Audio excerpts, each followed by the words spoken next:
Mato Grosso Produtivo, ali terá dinheiro público, né, do governo do estado de Mato Grosso, da sociedade mato-grossense, para ajudar a fomentar, a fortalecer a agricultura familiar no estado de Mato Grosso. O estado vai investir em agroindústria? Também, dentro do próprio programa, também temos o programa de agroindústria também, em equipamentos, como é o caso de laticínios, despolpadeira de fruta, também tem vários abatedouros, né? Então, dentro desse contexto também, a agroindústria, mais especificamente na despolpadeira, também que tem uma característica muito forte, né? As farinheiras também têm uma expectativa muito forte no estado de Mato Grosso, especialmente aqui na Baixada Cuiabana, né? E na agricultura indígena. Inclusive, ontem nós estivemos conversando com a Secretaria de Assuntos Indígenas da Casa Civil, o senhor Aguinaldo, juntamente com o secretário de Agricultura do lado do município de Primavera do Leste.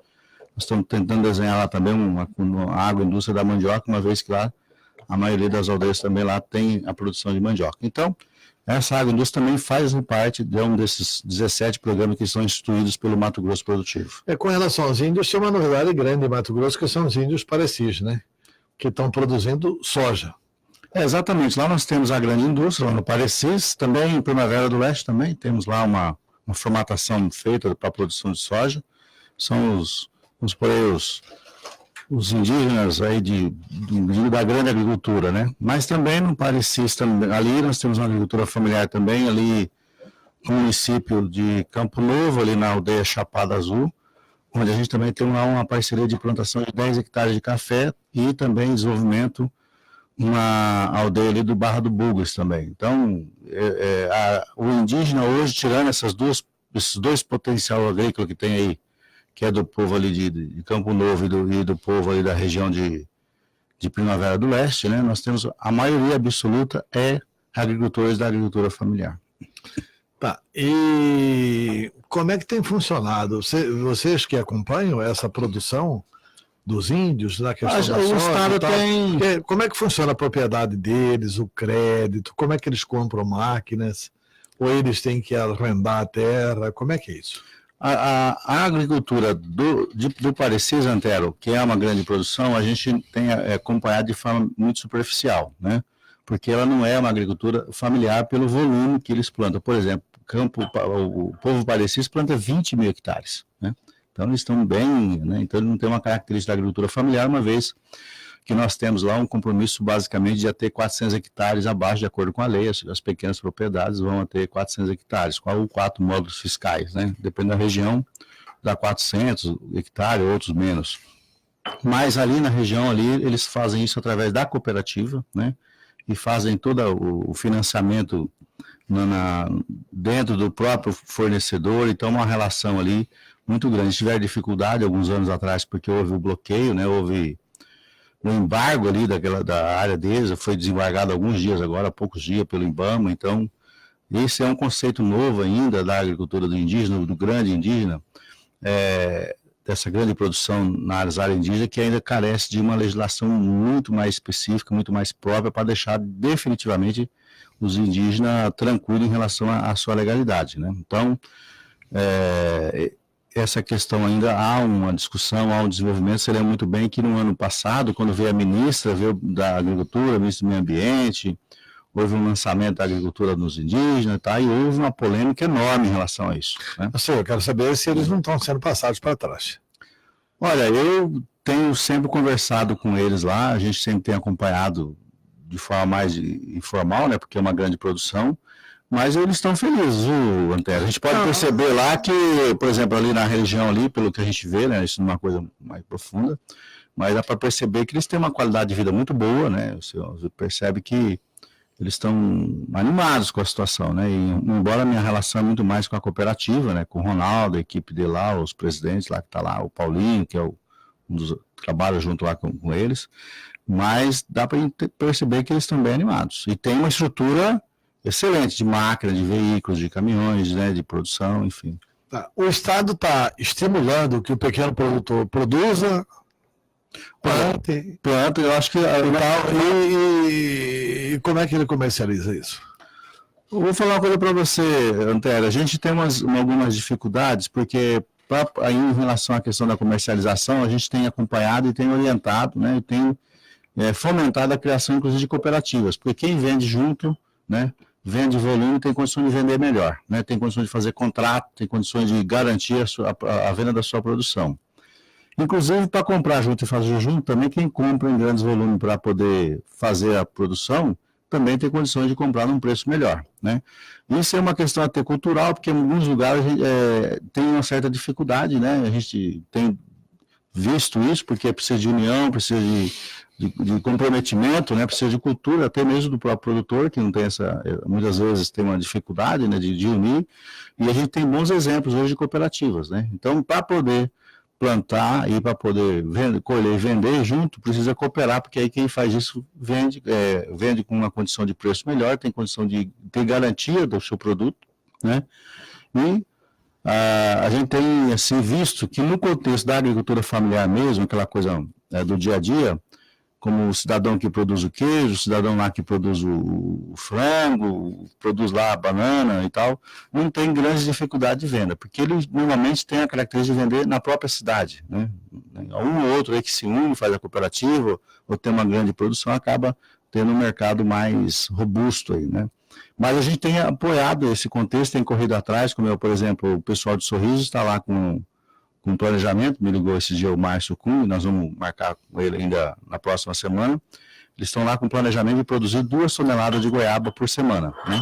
E aí precisa de um mercado maior, como é o mercado de Cuiabá, Várzea Grande, né, Rondonópolis, que são mercados grandes consumidores. E a gente não tem dificuldade nesse contexto, né, de ajudar, de apoiar e de indicar os mercados para que essas pessoas possam fazer a sua venda. Graças a Deus a gente tem percebido o que se produz na agricultura familiar, salvo um caso ou outro, né? Salvo um caso ou outro, que às vezes o cidadão deixou, por exemplo, o caso da banana, que é um contexto que chegou o momento, ela tem um momento de vender. Se passou, vai perder, né? No meu caso acontece, mas no contexto geral aí, a gente tem visto aí um aproveitamento de 100% da produção do pequeno produtor. Tá. E existe uma transversalidade do governo para garantir essa compra?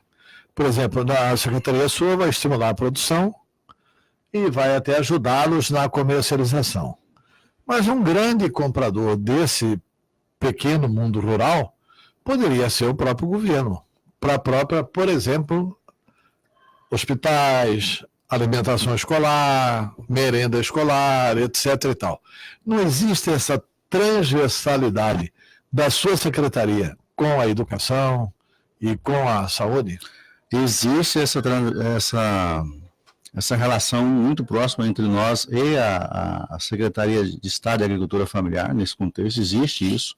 A gente tem feito debates, reuniões, temos falado com as pessoas sobre esse assunto, né? Porque o Programa Nacional de Alimentação Escolar, como é o caso aí da merenda, no Estado hoje, quando você trata de Estado, a gente tem uma dificuldade de conseguir muitas vezes comprar do produtor. Por quê? Quando você compra para merenda, você precisa ter ali uma característica de venda naquele dia, né? Então, se na merenda está previsto que vai servir banana, tem que ter banana naquele dia, não dá para faltar, né? E ainda assim, nós temos nesse contexto, o Estado tem reclamado de algumas dificuldades nesse dia de garantia da entrega, porque quando chegou o dia tem que entregar. E também o cidadão, o produtor, tem reclamado da dificuldade de participar dos editais, né? Porque precisa ter toda uma documentação para poder participar dos editais, para registrar o preço, para garantir a venda. E a gente tem trabalhado muito nisso, no sentido de orientar e estar junto com o produtor, se colocar à disposição para que eles possam avançar, porque tem muito espaço ainda para avançar. Você tem uma ideia, a lei diz que esses produtos da agricultura familiar tem que ser... O Estado, né, alguns municípios têm que comprar pelo menos, no mínimo, 30%. E essa meta não é atingida em torno de menos de 20%, porque o próprio Estado também reclama dessa dificuldade de garantir a entrega, de ter produto disponível, e o produtor também reclama da dificuldade dessa burocracia de edital, de participação do processo para poder registrar o seu preço.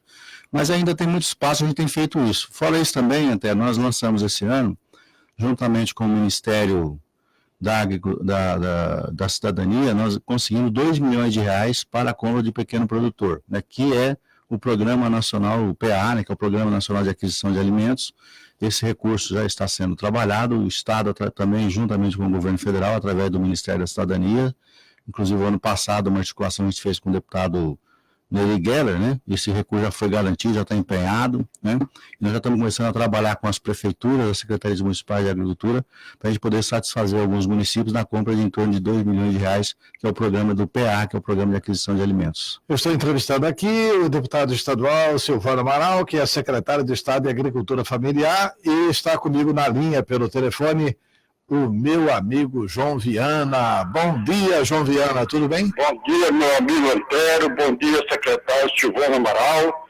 O Antero e o secretário, eu queria só ver a possibilidade, porque quando foi no governo Dante Martins de Oliveira, foi criado no sistema lá da Secretaria CETEC, antiga CETEC, um assentamento, vários assentamentos. E esse é um que lá vive, a pessoa vive arrastando, porque não tem assistência nem do município e nem do Estado.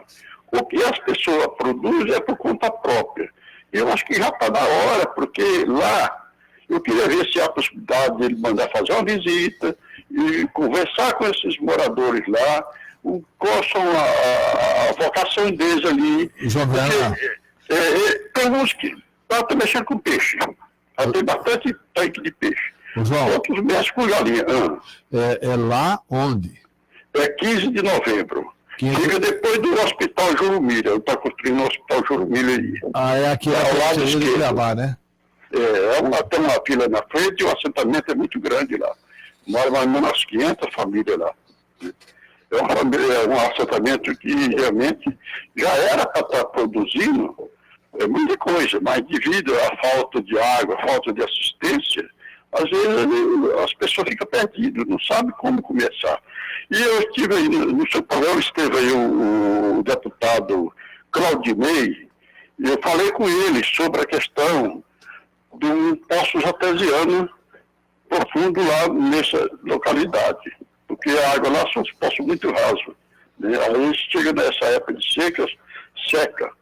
Aí ele colocou lá no projeto da emenda dele, e realmente essa semana passada eu vi o secretário do Metamate, acho que você foi no seu programa, dizendo que vai dar início a esses poços artesianos, né, para todo o assentamento na Baixada Cuiabana.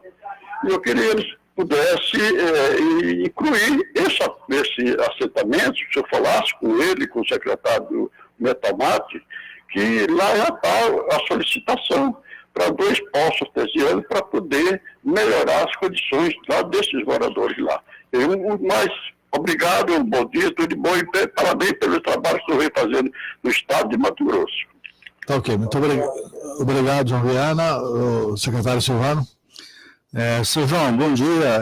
Realmente esse contexto do postos artesianos aí faz parte, como diz agora há pouco ao nosso amigo Antero, a vocês que nos ouvem, faz parte do programa Mato Grosso Produtivo, tá? E dentro desse programa Mato Grosso Produtivo nós temos aí, Antero, recursos indicados pela bancada federal, são recursos em torno de 41 milhões de reais, né?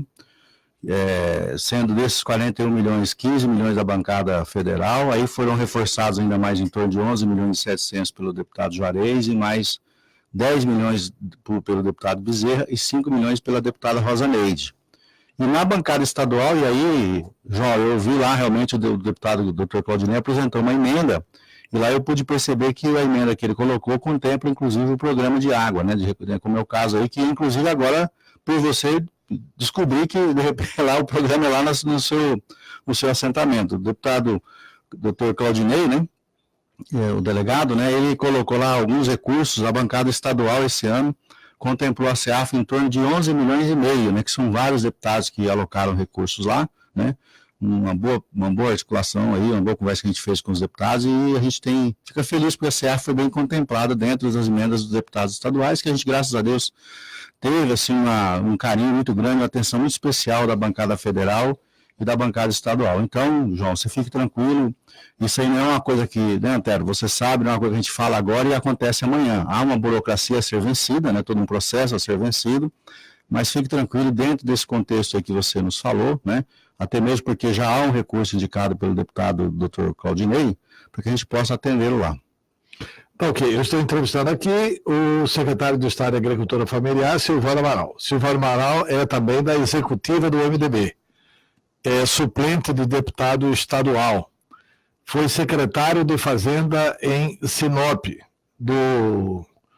da aprovadíssima gestão do Juarez Costa, e é uma das pessoas mais influentes do MDB.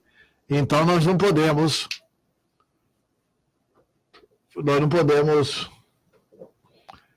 falar com o Silvano sem falar também de política. Então eu queria falar com o Silvano sobre a eleição deste ano do Senado. O MDB vai ter candidato ou não vai ter? Já definiu a sua posição? Vai apoiar quem?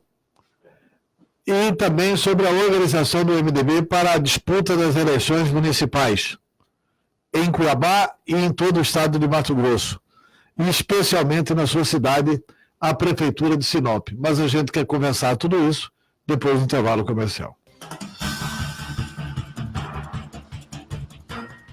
Bom, são 7 horas e 58 minutos. Eu estou entrevistando aqui o deputado estadual e secretário de Estado de Agricultura Familiar, Silvano Amaral. Silvano Amaral é também da executiva do MDB.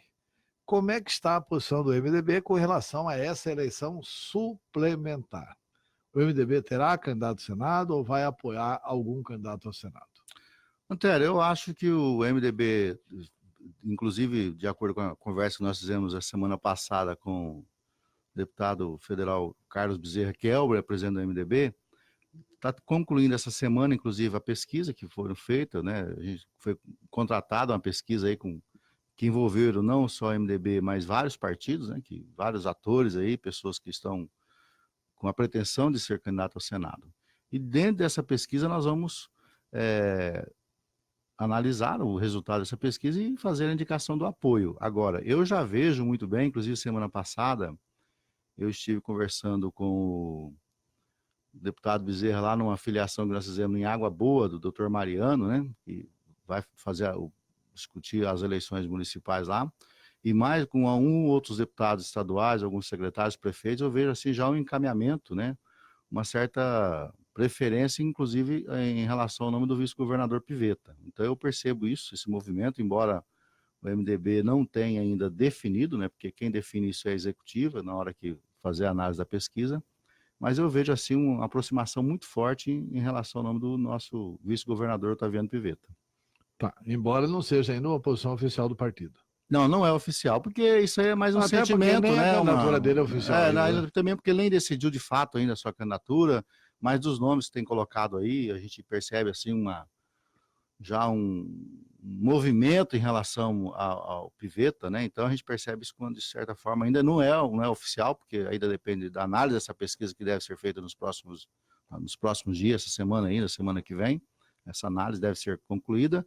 E aí, naturalmente, colocando os nomes oficiais, porque tem vários aí que pretendem, estão articulando, mas não tem ainda uma pessoa que falou, eu vou ser candidato, né? Você sabe disso. Todos os nomes estão aí, estão todo mundo ainda se articulando, se amarrando, tentando trazer apoio para declarar de fato as suas candidaturas, né? E aí sim, diante das candidaturas colocadas, né? E aí então, você acha que as candidaturas vão diminuir, né? Com certeza, não vai ter essa enxurrada. Não, com certeza, né? Com certeza, acho que vai diminuir muito, né? Se eu via essa semana aí na mídia, se não me engano, mais de 20 nomes para o Senado, né? Uma lista de mais de 20 nomes. Então, essa lista vai diminuir bem, né? Porque eu acho que a eleição é curta, a eleição é muito rápida, e eleição de Senado é praticamente uma eleição de governo, né? É um estado todo, né? E não há tempo para fazer esse processo, embora a mídia hoje, né, as mídias sociais aí e tal, e tem essa incógnita ainda de rádio, TV ainda, se vai ter, não vai ter alguma coisa nesse sentido aí? Não, o tribunal já decidiu, vai ter rádio e TV, sim. Pois é, então, e aí é 5 minutos, se eu não me engano, de programa eleitoral, então as coisas... Mas são 5 minutos de programa eleitoral, em dias alternados, segunda, quarta e sexta, são 5 minutos de programa eleitoral, mas são 14 minutos diários de inserções.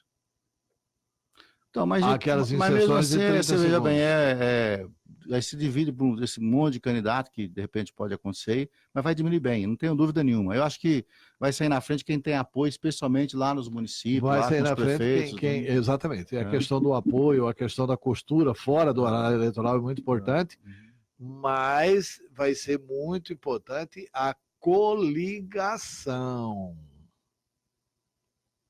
E aí o MDB tem uma boa estrutura política, né? Exatamente. Não só pela capilaridade no interior, como também pela capilaridade do horário eleitoral. Né? Nesse caso aí, né, Antero, você é mestre no assunto, né? Entende muito bem do assunto, faz parte do processo e conhece. E realmente, o MDB hoje, em termos de capilaridade, em termos de militância, né?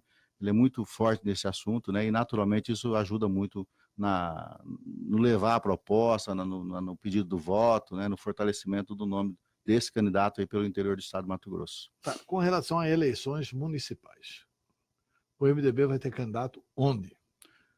Olha, já está definido algumas candidaturas. Nós temos aqui a candidatura do prefeito Emanuel, que já é uma candidatura nata, que deve ir para a reeleição, né? O MDB não vê problema da candidatura do Emanuel.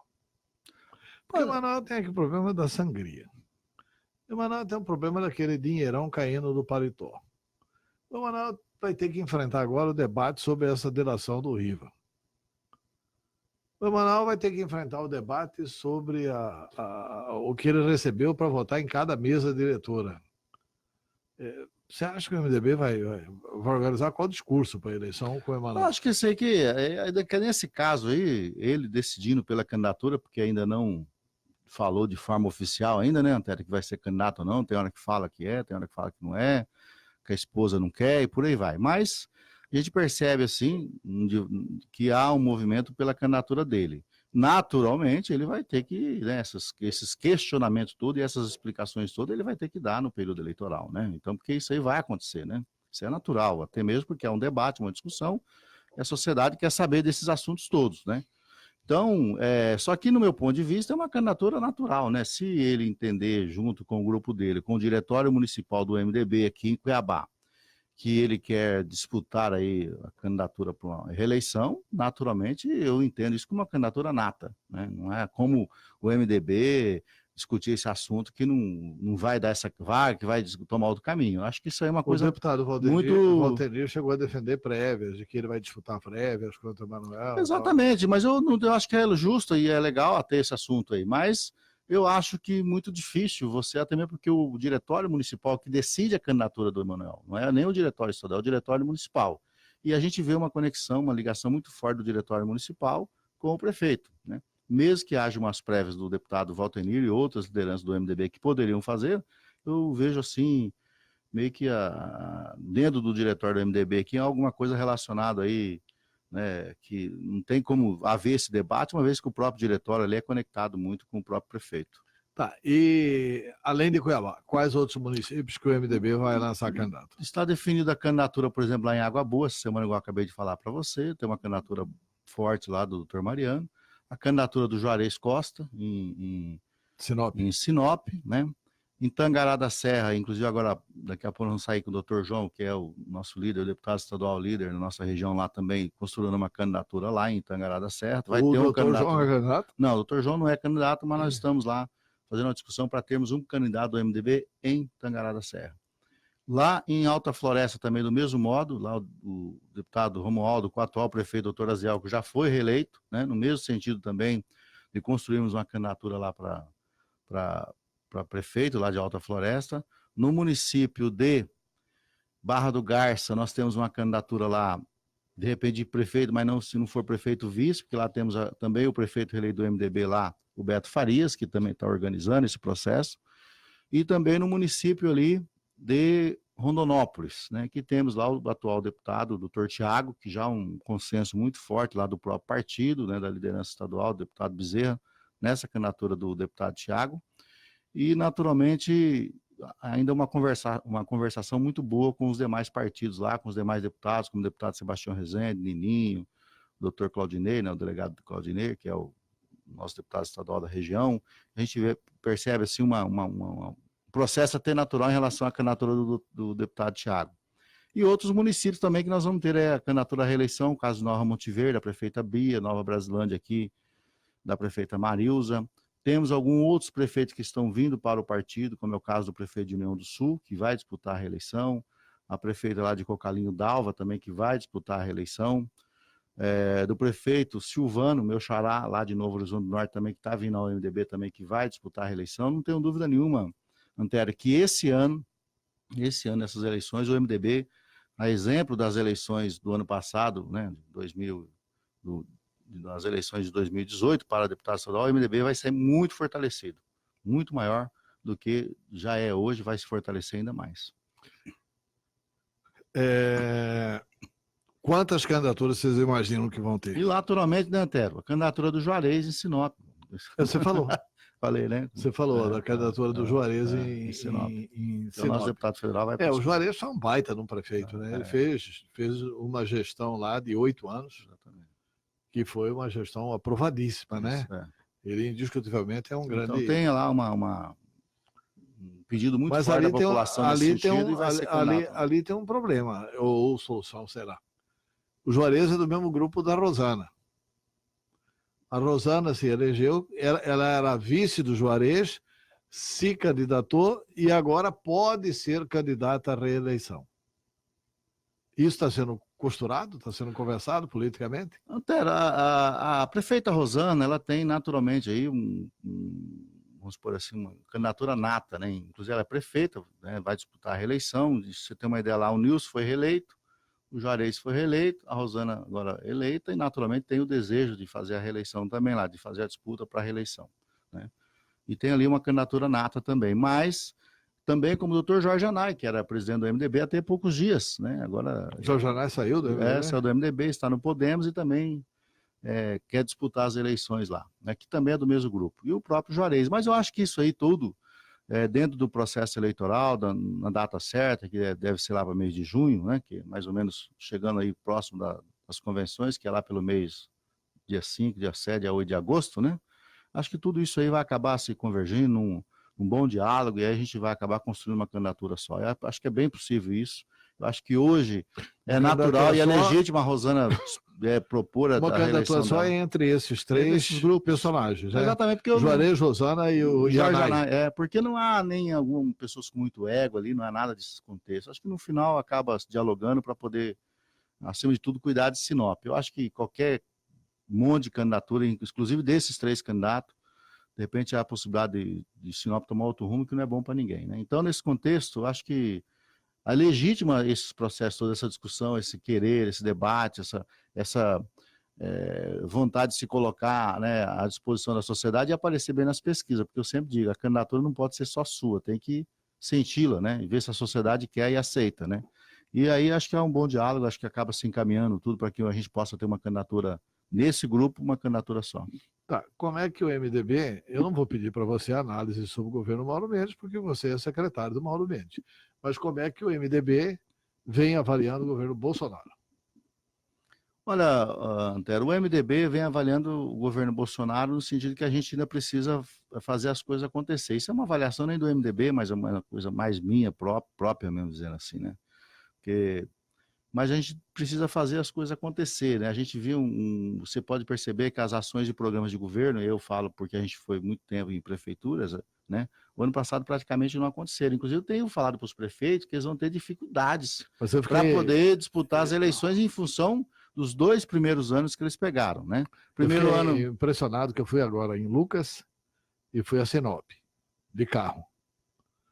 E eu não sabia. Quer dizer, eu trabalho o dia inteiro aqui com informação. Ou no site, ou na televisão, ou na rádio. Né? Eu trabalho o dia inteiro com a informação. Eu não sabia que tinha sido concluída a BR-63. Que agora a produção do norte já está indo lá para Santarém, para o Pôr de Miritituba, etc. e tal. Isso foi pouco divulgado pelo governo Bolsonaro. Apesar que faltava pouco também. Faltava pouco, Antero, é uma obra que já estava há algum tempo, né? Sim. Mas ele fez uma boa divulgação, ele teve por lá e tal. Ninguém sabe disso. Mas é um processo, mas porque a produção, Antero, já havia, mesmo com aquela buraqueira que tinha, mesmo com a não conclusão da asfalto, já tinha sido revertido. Se você ir daqui para lá até Lucas, você vai ver que tem pouco movimento. Na hora que você pega de Mutum para lá, é melhor dizer, ter Mutum, você vê que tem movimento. Na hora que você pega de Mutum para lá, o movimento é maior, porque se inverteu o trânsito. Né? Boa parte dessa produção está indo para Miritituba, que antigamente era o contrário, né? Ia para o Porto de Santos. Vocês têm que pedir para o Juarez que é um deputado federal do estado de Mato Grosso, tem que pedir para o Juarez para dar um corretivo na Odebrecht, né? Porque eles não fazerem a obra e cobrar o pedágio, tá bacana, né? Eles não fazem a obra e cobram o pedágio, tá bacana.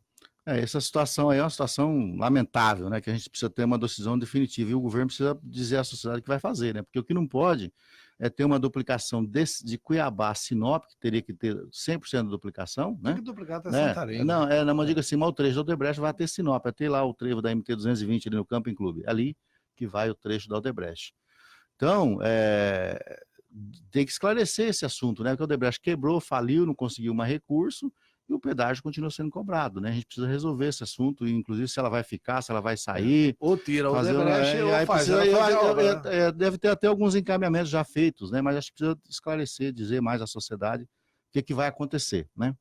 Mas em relação à questão aí do Bolsonaro, a gente precisa, a questão da economia precisa sustentar, né? Eu acho que precisa crescer, precisa desenvolver, precisa gerar emprego, os programas sociais precisam sair do papel, né? Inclusive nessa questão aí da agricultura familiar, você não vê nenhum evento, nenhuma evolução aí em termos de reforma agrária, né? E essa bolha está crescendo, ela está crescendo, né? E cada vez mais está ficando difícil você fazer programas, o pequeno comprar terra. Você sabe, o Mato Grosso, cada dia que a terra passa, a terra está aumentando o preço, a produção aumentando, o valor, o produto aumentando o valor, a terra ficando. Então, socialmente, o país precisa desenvolver, economicamente precisa desenvolver, precisa gerar emprego e renda, porque senão, quem está com dificuldade de acessar recursos para melhorar de vida, acaba não tendo essa oportunidade, né? E acaba gerando um caos aí social e é preciso o governo Bolsonaro nesse sentido. Se você perceber, no ano passado, não houve nenhum programa forte social do próprio governo que desse uma condição para que as pessoas mais pobres, mais carentes, pudessem melhorar de vida. E hoje eu li na imprensa que o episódio do coronavírus já fez com que a previsão do nosso PIB, que a gente tinha esperança de crescer 2,5%, que já não vamos crescer nesse índice em 2020. Mas, secretário Silvano Amaral, muito obrigado pela entrevista. Faça sempre dessa, né? Sempre aqui. Eu que agradeço, Antero. É um prazer enorme vê-lo novamente, né? Mando um abraço ao Pedro Pinto, tenho uma grande admiração pelo trabalho dele, pela sua inteligência. E dá um grande abraço a todos, é um prazer estar aqui com vocês. Tá ok, muito obrigado. 8h15 em Cuiabá.